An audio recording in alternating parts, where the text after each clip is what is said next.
Black Tizzy, unservi bon Dieu. 19 made this. Vida Studio.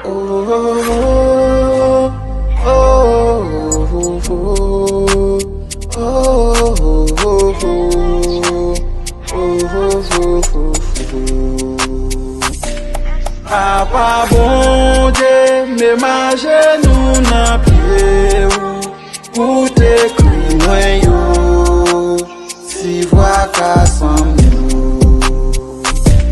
Papa bon Dieu, peuple haïtien nan men ou, yo pa kapab ankor, dan priti yon mot pou yo. God la, jeudi am poste ni m defan, bon Dieu vin mandi ou pardon. Ou péché mieux ak fout mon yo et tout ça me fait qui pas bon. Moi quoi nan rou c'est celle bon Dieu qui leve en bénédiction. Si présent sou pat la nan film ça t'a fait me tourner tochon. Mais grâce moi bon Dieu avec ou ban yon vraie dimension. Tout ça ou dim c'est ou m'a fait parce que ban rempli en mission. Ou ban pouvoir et direction sous tout j'ai persécution. Moi quoi nan rou c'est celle bon Dieu qui fait me faire tout ça qui bon. Tout ça qui bon.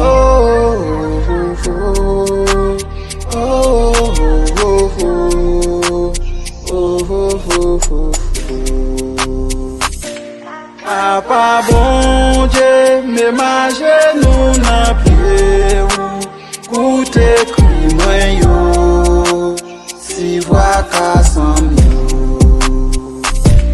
Papa bon Dieu, peuple haïtien nan men ou, yo pa kapab ankor, dan priti yon mot pou yo.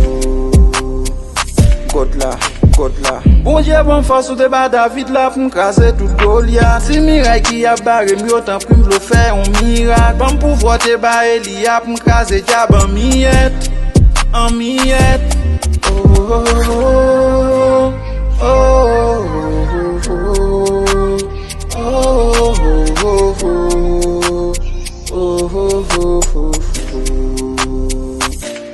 Papa bon Dieu, me maje nou nan pied ou te kri mwen yo, si vwa ka san yo.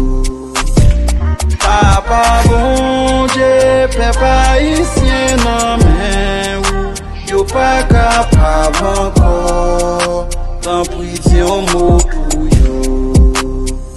God la. Hallelujah. Thank you, God.